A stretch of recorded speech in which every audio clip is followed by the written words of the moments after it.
जय शिवराय मंडळी, हा आहे आपला रत्नागिरी सिरीजचा तिसरा एपिसोड. या एपिसोडमध्ये आपण प्राचीन कोकण या म्युझियमला भेट देणार आहोत. कोकणाची संपूर्ण माहिती आपण या एपिसोडमध्ये बघणार आहोत, तर व्लॉग शेवटपर्यंत नक्कीच बघा. चला तर मग आपण सुरुवात करूयात आपल्या 75व्या व्लॉगला.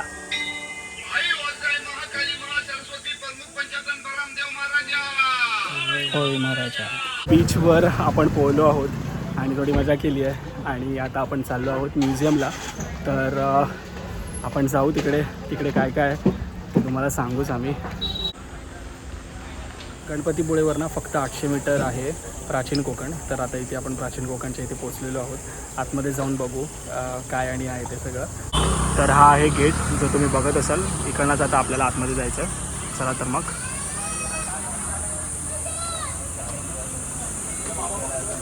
आदित्य पहिल्यांदा चल बघू आपण काय आहे ते. तर ही तिकीट काढली आपण, जी बघू शकता तुम्ही. 200 रुपीज. हा आहे प्रवेशद्वार. इकडनंच आपल्याला आता वर पुढे एंट्री करायची आहे.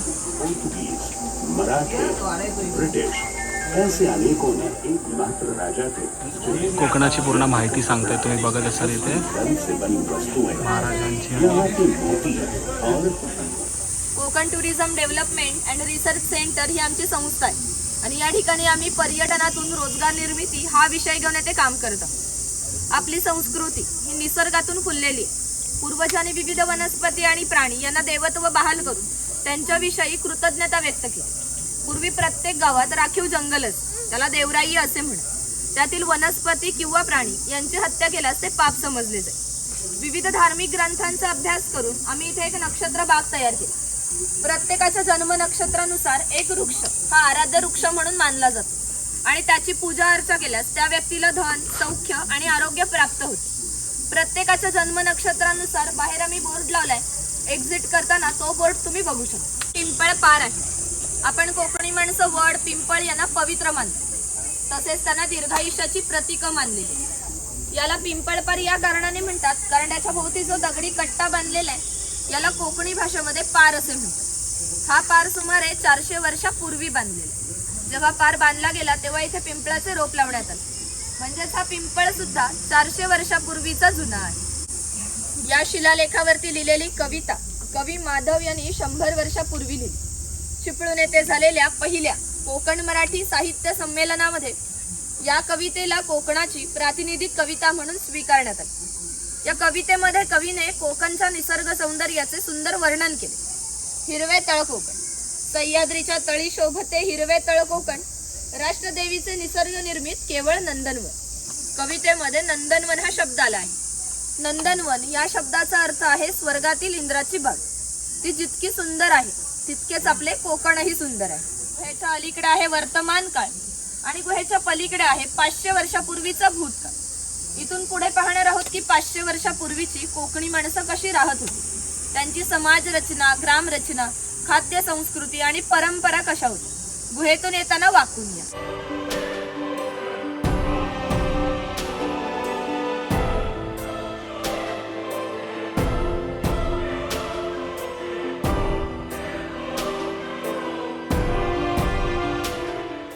हे आहेत भगवान परशुराम.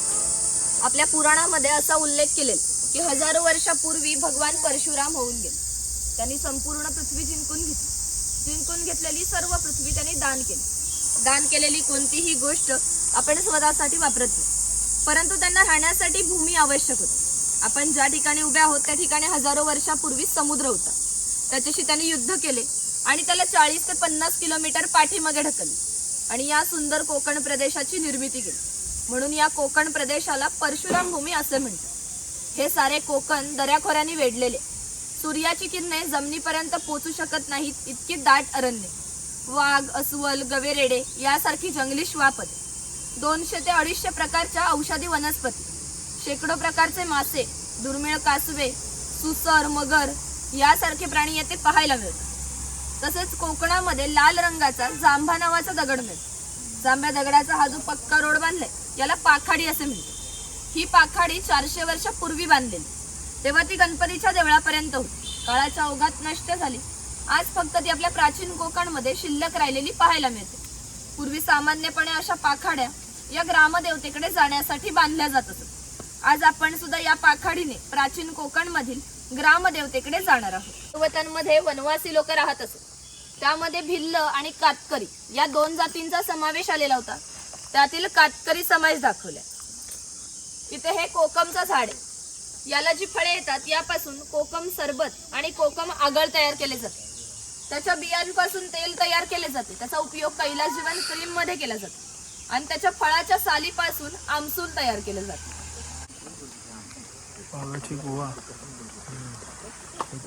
फळाची फळे ही जंतुनाशक आहे म्हणून त्यांचा उपयोग शेतकरी धान्य साठवण्यासाठी करतात. तसेच त्याचा उपयोग गरम मसाल्यासारख्या पदार्थांमध्ये केला जातो. फिश करी मध्ये सुद्धा याच्या फळांचा वापर केला जातो. तो काढणारा इथे नारळाच्या झाडापासून माडी काढली जाते. हे ग्रामदेवतेचं मंदिर आहे.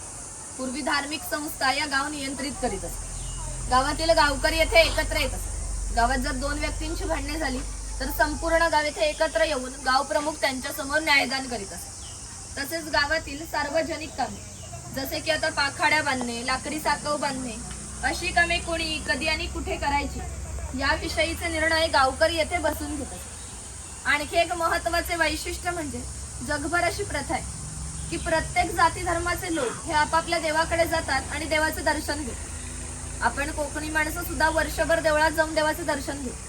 पण इथे जेव्हा शिमग्याचा सण येतो तेव्हा हा देव या पालखीमध्ये बसवून प्रत्येकाच्या घरोघरी नेला जातो. म्हणजे कोकणी माणूस आणि देव यांचं नातं इतक्या जवळच आहे की आपल्या एकमेकांकडे येणं जाणं असतं. या देवीचं नाव वाघजाई आहे. आम्ही हे नाव जाणीवपूर्वक ठेवलं कारण असं म्हणतात की ज्या निसर्गामध्ये वाघ आहे तो निसर्ग समृद्ध असतो. 500 वर्षापूर्वीचा निसर्ग सुद्धा असाच समृद्ध होता. त्याला आमच्या भावविश्वामध्ये दैवत्वाचं स्थान. आपण कोकणी माणसं वड, पिंपळ, साप यांची पूजा करतो. म्हणजे आपण निसर्गपूजक माणसे आहोत. म्हणून देवीचं नाव सुद्धा प्रत्यक्ष निसर्गाशी संबंधित असंच ठेवलं आहे वाघजाई. आम्ही जेव्हा देवळामध्ये जातो तेव्हा देवळातील गुरव लोक आमच्यासाठी प्रार्थना करतात. त्याला आम्ही गाराणं असं म्हणतो. आपण तुमच्यासाठी सुद्धा ते गाराणं घालूया. हात जोडून उभे राहा आणि ते ऐका.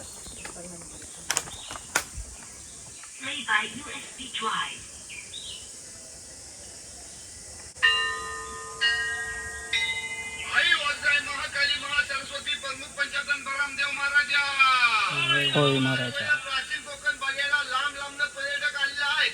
तर आपली सगळी पोरा टोरा बाया माणसं म्हातारे कोतारे सगळे तुझ्या पायाशी दर्शन घ्यायला आलेले आहेत. तर कोणाची ढोपरा कोपरा दुखत असती, कोणाला डायबिटीस झालेला असेल, कोणाची बायपास झालेली असेल. तर आता मी काय तुला सगळं सांगित राहत नाही आहे. पण जी काय त्यांच्या मागं इडा पिडा असेल, वाकडा तिकडा असेल तर सगळं दूर कर रे महाराजा. होय महाराजा. ह्यांच्यावर कोणी करणी केला नसेल, कोणी भूताटकी केला नसेल, कोणी देव घातला नसेल तर तू सीमेचा रखवाली हाय. तर सगळं सीमेच्या बाहेर चिरून टाक आणि इथं आलेल्या कोणत्या बी केसाला धक्का लाव देव नको रे महाराजा. यांची कोणला पोरगी भेटत नसेल, कोणला पोरगा भेटत नसेल, कोण लग्नाचं अडकलेलं असतील आणि ज्यांची लग्न झालेली आहेत त्यांना चांगली पोराटोरा होऊ दे आणि त्या पोराटोराचं डिग्री पर्यंत शिक्षण होऊ दे महाराजा. महाराजा. शिक्षण झालेल्या पोरांना मनासारखी नोकरी भेटू दे आणि जर काय साहेबांना गौरी गणपती हरिराजा द्याला नाही तर त्या साहेबाचं काय करायचं तर तुला ठाव आहे रे महाराजा. महाराजा हर लोक इथं जुनं कोकण मध्ये आलेलं आहे. कसं प्रत्येकाचं आपापलं गाव असेल, गावात घरदार असेल, जमीन तुमच्या झाडामाडा असतील, गावाकडे म्हातारी कोतारी माणसं असतील, ती सगळी ह्यांचीकडे वाटेला डोलं लावून बसलेली असतील. या सगळ्यांना भेटायला द्यायची ह्यांना बुद्धी दे रे महाराजा. या सगळ्यांच्या वतीने नारळ देऊन तुला गाळाला घालता वाय. त्या नारळ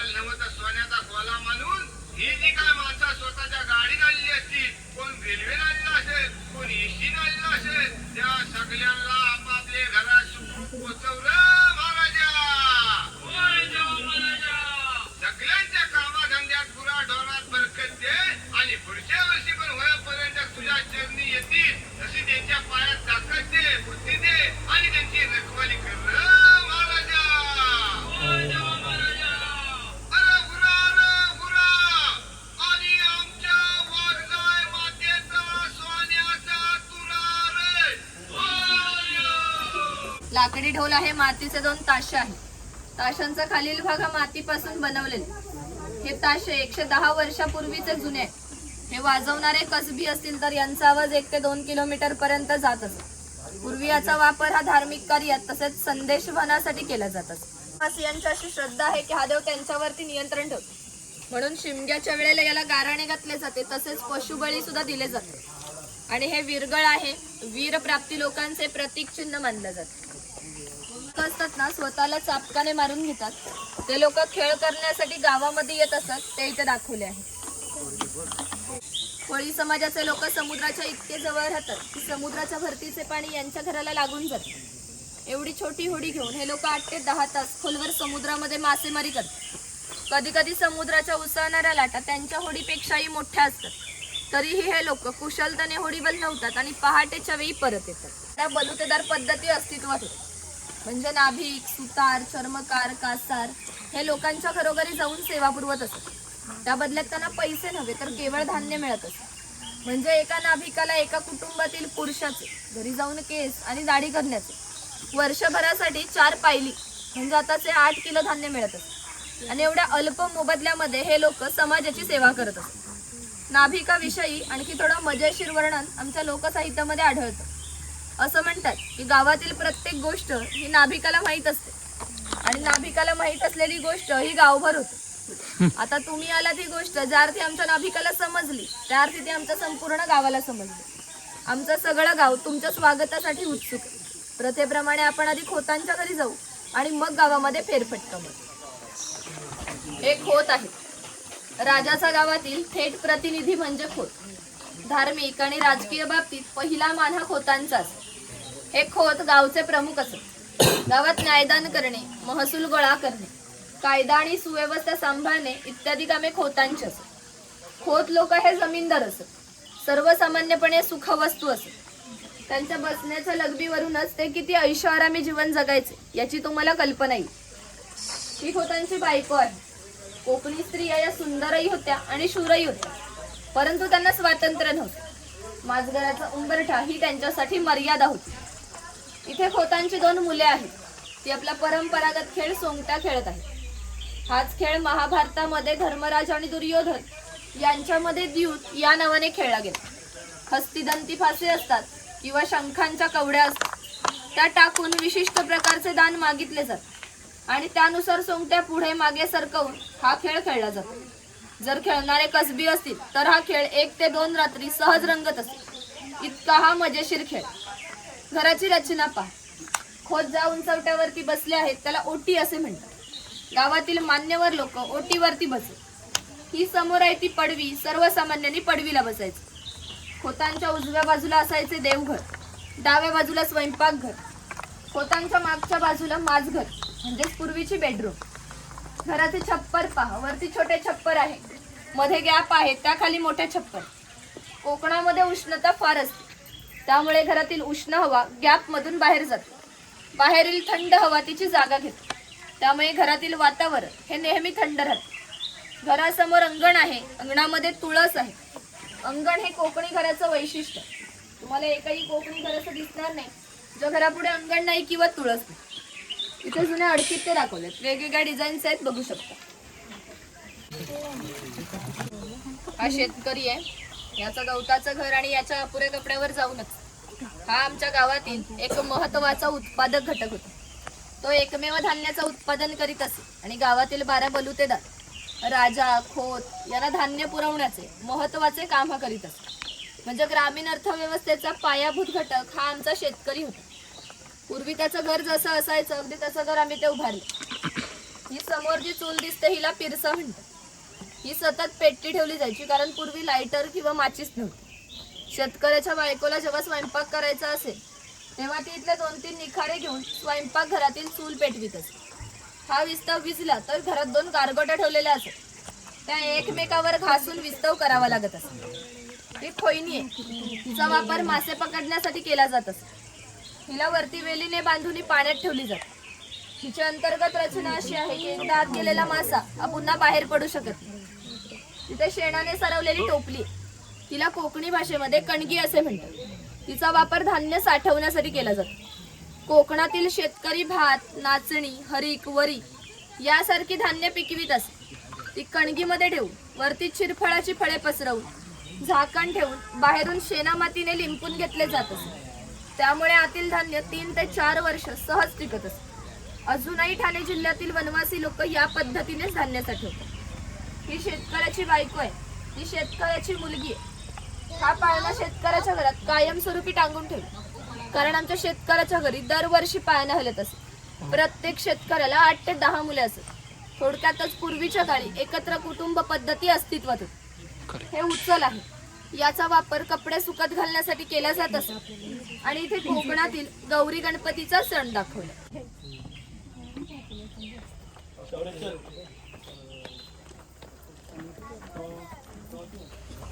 गावातील मातीशी संबंधित सर्व कामे कुंभार करीत असतात. गणपतीचे दिवस आले की लाल मातीचे गणपती तयार करतात. उन्हाळा आला की मातीची मडकी तयार करतात. दिवाळीच्या वेळेला पणत्या तयार करून प्रत्येकाच्या घरोघरी नेऊन पोहोचवण्याचे काम कुंभार करीत असतात. एखाद्याचं घर बांधायचं असेल तर तो त्याच्या घरी जाऊन कौले तयार करून देत असतो. हे जे सफेद रंगाचे मडके दिसते हे माडी काढायचे मडके. कोकणामध्ये नारळाची झाडे भरपूर प्रमाणात आहेत. त्यांना नारळ येण्यापूर्वी पोई येते. त्या पोईला आडवा काप दिला जातो. बाजूने विशिष्ट प्रकारचा झाडपाला लावला जातो. तो पाला आतील माडी शोषून घेतो आणि ही थेंब थेंब गळणारी माडी मडके वरचेवर लावून त्यामध्ये साठवली जाते. काळाच्या ओघात 12 बलुतेदारांचे व्यवसाय हे नष्ट होत चालले, परंतु माडी काढण्याचा व्यवसाय हा अजूनही व्यवस्थित चालतो. हा गावातील महत्त्वाचा घटक होता.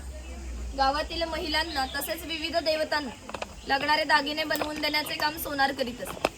याच्या अप्रतिम कलाकुसरीमुळे याच्या दागिन्यांना जगभर मागणी होती. शिमगा, नवरात्र आणि अन्य वेळेला ग्रामदेवतेला दागिने घालण्याचा मान हा सोनाराचा असतो. दाभोळ या कोकणातील बंदरांना 5000 वर्षापूर्वीचा इतिहास आहे. या बंदरांमधूनच भारतीय व्यापाऱ्यांनी पूर्ण जगाशी व्यापार केला. इथून निर्यात होणाऱ्या वस्तूंमध्ये हस्तकौशल्याच्या वस्तू, तलम कापड, हस्तिदंती वस्तू, शंख शिंपले इत्यादी वस्तूंची निर्यात वाणी करत असे. त्या बदल्यात संपूर्ण जगभरातून भारतामध्ये सोने येत असे. म्हणजे भारताने जे सुवर्णयुग अनुभवले त्याची प्रवेशद्वारे ही कोकणची बंदरे होती. आहे कोकणातील 12 बलुतेदार दाखवताना जे अधिक कौशल्यवान आहेत ते आम्ही इथे दाखवले. त्यापैकी हा सुतार आहे. सुताराचे खरे काम आहे शेतकऱ्याला लागणारी लाकडी अवजारे बनवून देणे. हा सावंतवाडीचा सुतार आहे.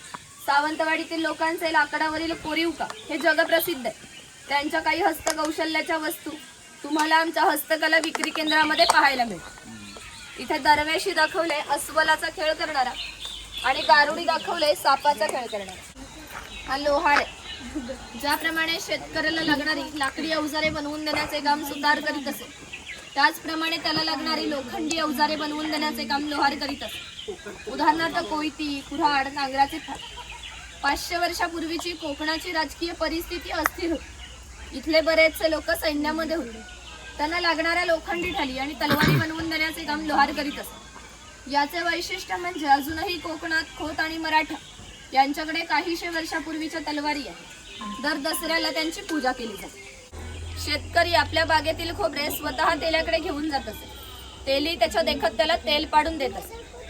हा तेलाचा घाण आहे. याला खुंटा असे म्हणतात. यामध्ये सुके खोबरे घातले जाते.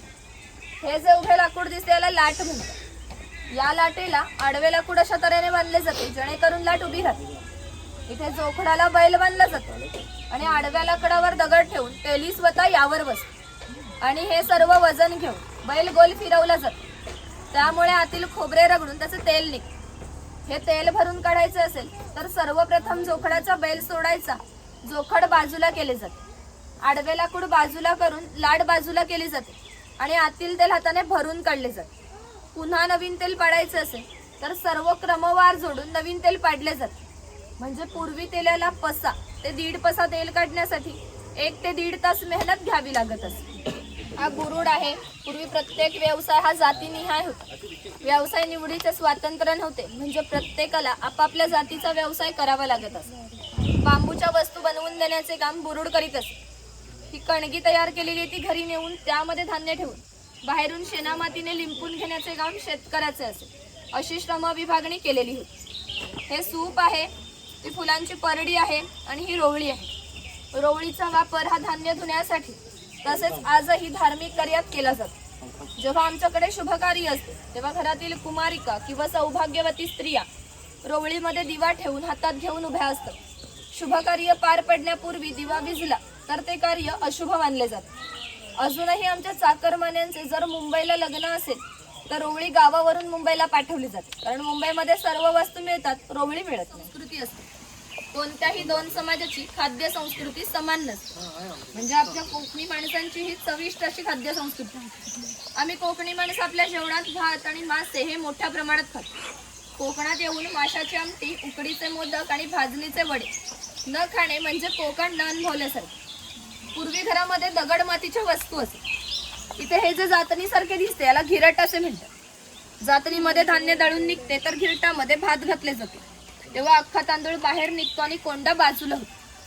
हे शेवया काढायचे लोखंडी यंत्र आहे. हे शेवया काढायचे लाकडी यंत्र आहे. तिथे शेवयाचा लाकडी पाट आहे. ही चहाची किटली आहे.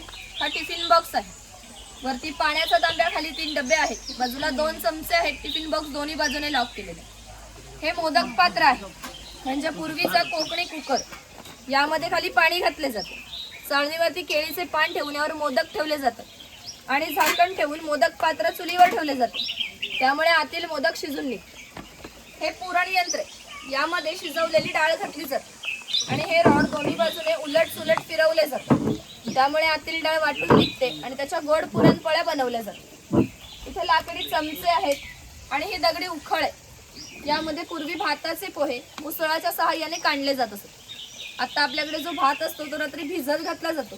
सकाळी त्यातले पाणी काढून पोह्याच्या खापरावर भाजला जातो आणि या उखळामध्ये घालून मुसळाच्या सहाय्याने काढला जातो. त्याचे पोहे तयार होतात. यावरून तुमच्या लक्षात येईल की पूर्वीचे जीवन हे किती कष्टमय होते आणि हजारो वर्षे ते या पद्धतीनेच जगले गेले.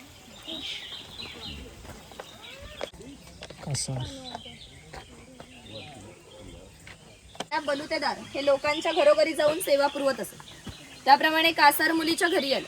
हे या मुलीचे घर आहे. पूर्वी कोकणातील मुलींची लग्ने वयाच्या 8व्या ते 10व्या वर्षी होत असत.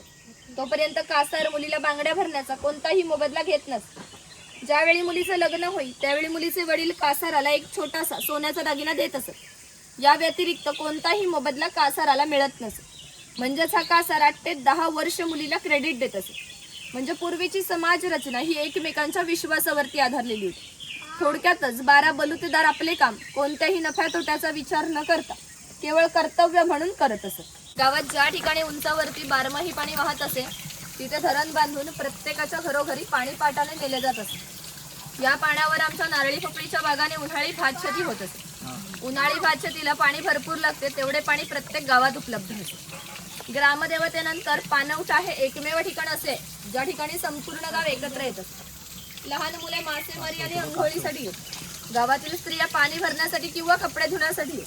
तसेच गुराख्यांसारखे व्यावसायिक हे गुरांना पाणी पाजण्यासाठी या ठिकाणी येत. म्हणजे ग्रामीण जीवनाचा मध्यवर्ती केंद्र हा आमचा पाणवठा. वरती खवले मंजर दाखवले. चामड्याच्या वस्तू बनवून देण्याचे काम चर्मकार करीत असतात. याच्या जोडीला मी आणखी एक प्रसंग सांगते जो 500 वर्षापूर्वी घडला. इथून 80 किलोमीटर अंतरावर मार्लेश्वर नावाचे देवस्थान. एका पर्वतामध्ये एक गुहा आहे. गुहेमध्ये शंकराची पिंडी आहे. आणखी एक वैशिष्ट्य म्हणजे गुहेमध्ये जिवंत साप आहे. पूर्वी मार्लेश्वर देव एका गावामध्ये राहत होते. तेथील लोक हे वाईट मार्गाने वागू लागले. त्यामुळे शंकरांचे पावित्र्य हे कमी होऊ लागले. शंकरांना ते मान्य होणे शक्य नव्हते, म्हणून त्यांनी गाव सोडून जाण्याचा निर्णय घेतला. मकर संक्रांतीच्या आदल्या रात्री ते गावाबाहेर पडले. गावाबाहेर चर्मकाराचे घर होते.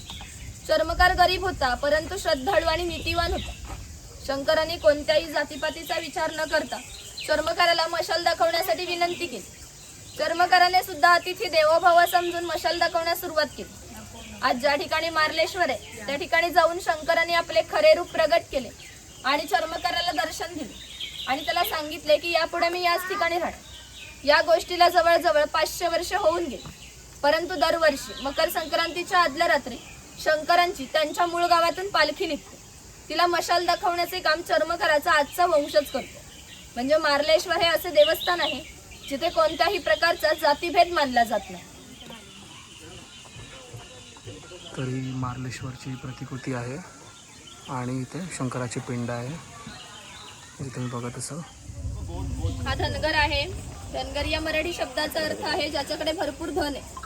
पूर्वी हा धनगर समाज इतक्या दुर्गम ठिकाणी राहत असे की तिथून त्यांचा पहिला बस स्टॉप देखील 10 ते 12 किलोमीटर अंतरावर असतो. हे लोक ज्यावेळी गावात येत त्यावेळी यांच्या पायात चांबड्याच्या भावना, हातात घुंगराची काठी, खांद्यावर घोंगडी अशा वेशभूषेमध्ये येत असत. असे असले तरी प्रत्येक धनगर हा 100 ते 125 गायी आणि 5 ते 25 म्हशींचा मालक असतो. प्रत्येक गायी म्हशीची किंमत 8 ते 10 हजारापर्यंत असते. या सर्वांची विक्री करायचे म्हटले तर याची किंमत काही लाखामध्ये जात असते. इतक्या धनसंपत्तीचा मालक हा धनगर होता. परंतु कोकणी लोकांची राहणीमान साधी असल्याने यांची राहणी सुद्धा साधी होती. इथे बकरीची गोठी आहे.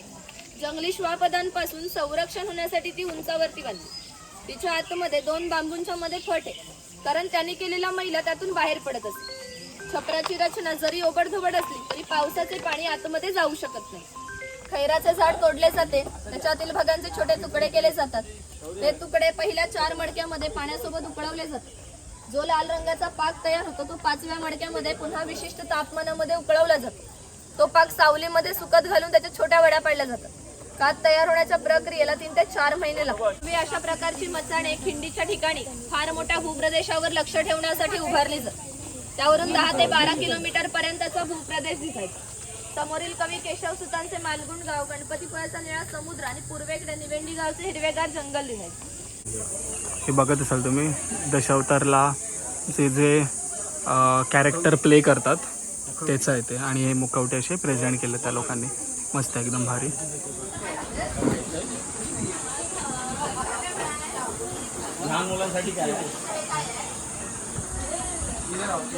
आणि ते बघत असाल तुम्ही, तुम्हाला जे पाहिजे ते तुम्ही घेऊ शकता तिथे, बट ऑब्व्हियसली पैशांनी. सो वेगवेगळ्या प्रकारच्या गोष्टी आहेत तिथे अवेलेबल, पिशव्या आणि सगळं. नाही आदित्य, कसं वाटलं तुला? माहिती मस्त वाटलं ना? चल जाऊ आता आपण थोडं खाऊन घेऊया. येस, समोर जे बघताय तुम्ही जयगड किल्ल्याची प्रतिकृती दाखवली आहे. आणि आता आपल्याला इकडून जायचं आहे. तर इथे आपण शंख प्रदर्शन बघितलेलं आहे, जो शेवटचा इथे प्रदर्शन होतं आणि माहिती खूप छान प्रकारे त्यांनी सांगितलेली आहे आपल्याला. आणि आता आपण इकडून बाहेर चाललेलो आहोत. हे मागे जे रेस्टॉरंट बघत आहे तुम्ही, त्या रेस्टॉरंटमध्ये आता आपण व्हेज थाळी खाल्ली आहे आणि ते खाऊन आपण चाललो आहोत मंदिरामध्ये. लेट्स सी कसं काय आहे, प्लॅन कसं होतं आहे, त्याप्रमाणे आपण जाऊ. त्या मंदिराच्या टुवर्ड्स चाललो आहोत, जे आहे लक्ष्मीनारायणचं मंदिर. सो चला तर. नेक्स्ट एपिसोडमध्ये आपण रत्नागिरीतील बेस्ट डेस्टिनेशन्स एक्सप्लोअर करणार आहोत आणि नंतर आपल्या काकांच्या गावीसुद्धा जाणार आहोत. तर नेक्स्ट व्लॉग नक्कीच बघा. आपण भेटू नेक्स्ट एपिसोडमध्ये. कीप शेअरिंग आवर व्लॉग्स आणि कीप सपोर्टिंग. बाय.